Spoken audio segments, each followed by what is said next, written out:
ಈಗಾಗಲೇ ಬೆಳಗ್ಗೆ ನಾವು ಒಂದಷ್ಟು ಮಾಹಿತಿ ಕೊಟ್ಟಿದ್ದೀವಿ. ಸಾಕಷ್ಟು ಸವಿಸ್ತಾರವಾಗಿ ನಮ್ಮ ಸಾಹೇಬ್ ಮಾತಾಡಿದ್ದಾರೆ.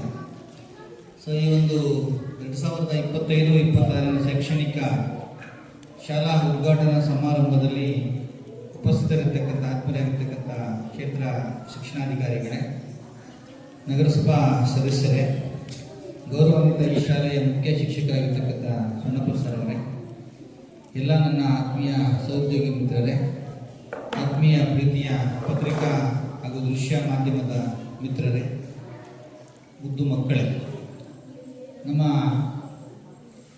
ದೇಶದ ಓರ್ವ ಸರ್ವೋಚ್ಚ ನ್ಯಾಯಾಲಯದ ಏನು ಅತ್ಯುನ್ನತ ರಾಷ್ಟ್ರಪತಿ ಪದವಿ ಆದಮೇಲೆ ಅತ್ಯುನ್ನತ ಸ್ಥಾನವಾಗಿರ್ತಕ್ಕಂಥ ಸರ್ವೋಚ್ಚ ನ್ಯಾಯಾಲಯದ ಮುಖ್ಯ ನ್ಯಾಯಾಧೀಶರಾಗಿರ್ತಕ್ಕಂಥ ಗೌರವಾನ್ವಿತ ನ್ಯಾಯಮೂರ್ತಿಗಳಾಗಿರ್ತಕ್ಕಂಥ ನಮ್ಮ ಗವಾಯಿ ಸಾಹೇಬರು ಮಾತಾಡ್ತಾರೆ. ನಮ್ಮ ಸಂವಿಧಾನ ಇಲ್ಲ ಅಂದಿದ್ರೆ ನಾನು ಎಲ್ಲೋ ಒಂದು ಸ್ಲಮ್ಮಲ್ಲಿ ಹುಟ್ಟಿ ಸ್ಲಮ್ಮಲ್ಲಿ ಬೆಳೆದು ಅಲ್ಲೇ ನಿಲ್ತಾ ಇದ್ದೆ.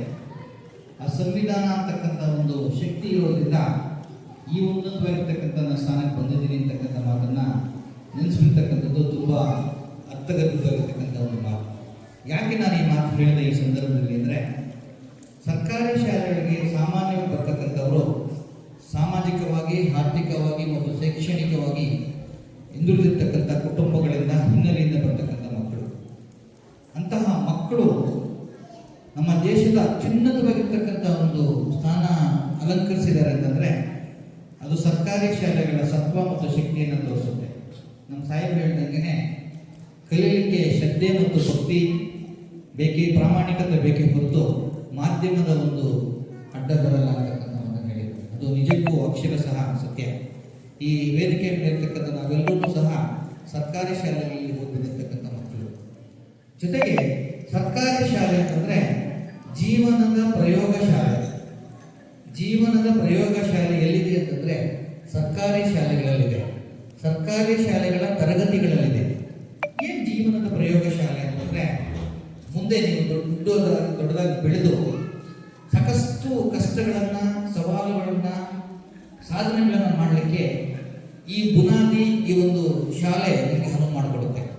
ಬಹುಶಃ ಇವತ್ತಿನ ಒಂದು ಏನು ಆತ್ಮಹತ್ಯೆಗಳ ಒಂದು ಸಂಖ್ಯೆಯನ್ನು ಪರಿಗಣಿಸಿದಾಗ ಏನು ITBT ಅಥವಾ ಬೇರೆ ಬೇರೆ ಶಾಲೆಗಳಲ್ಲಿ ಓದಿರ್ತಕ್ಕಂಥವರು ಮನಸ್ಥಿತಿಗೂ ನಮ್ಮ ಸರ್ಕಾರಿ ಶಾಲೆಗಳಲ್ಲಿ ಓದಿರ್ತಕ್ಕಂಥ ಮನಸ್ಥಿತಿಗೂ ತುಂಬ ಅಜಗಜಾಗಿರ್ತಕ್ಕಂಥ ವ್ಯತ್ಯಾಸ ಆಗಿದೆ.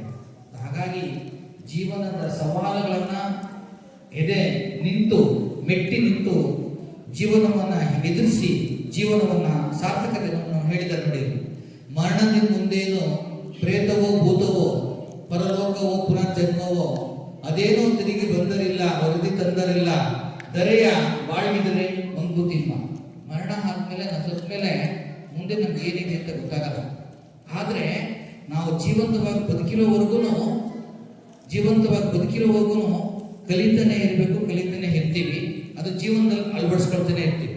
ಆ ಜೀವನದ ಸಂಪೂರ್ಣವಾಗಿರ್ತಕ್ಕಂಥ ಕಲಿಕೆ ಆಗ್ತಕ್ಕಂಥದ್ದು ನಮ್ಮ ಸರ್ಕಾರಿ ಶಾಲೆಗಳಲ್ಲಿ, ಅದರಲ್ಲೂ ಪ್ರಾಥಮಿಕ ಮತ್ತು ಮಾಧ್ಯಮಿಕ ಶಾಲೆಗಳಲ್ಲಿ. ಹಾಗಾಗಿ ಸರ್ಕಾರಿ ಶಾಲೆಗಳನ್ನು ಏನಿವತ್ತು ನಾವು ನಮ್ಮ ಒಂದು ತಾಲೂಕಲ್ಲಿ 10 ಶಾಲೆಗಳು ಮುಚ್ಚಲ್ಪಟ್ಟಿದೆ ಅಂತ ನೀವು ಪತ್ರಿಕೆಗಳಲ್ಲಿ ಹೇಳಿದ್ದೀರಿ. ಯಾವುದೇ ಕಾರಣಕ್ಕೆ ಶಾಲೆಗಳನ್ನು ಮುಚ್ಚಲಿಕ್ಕೆ ನಾವು ಅನುವು ಮಾಡಿಕೊಡಲ್ಲ. ಮುಚ್ಚಿರ್ತಕ್ಕಂಥ ಶಾಲೆಗಳನ್ನು ಮತ್ತೆ ಪುನರಾರಂಭಿಸ್ತೀವಿ ಅಂತಕ್ಕಂಥ ಆಶ್ವಾಸನೆ ಈ ಸಂದರ್ಭದಲ್ಲಿ ಕೊಡ್ತಾ, ಈ ಸಂದರ್ಭದಲ್ಲಿ ಎಲ್ಲರಿಗೂ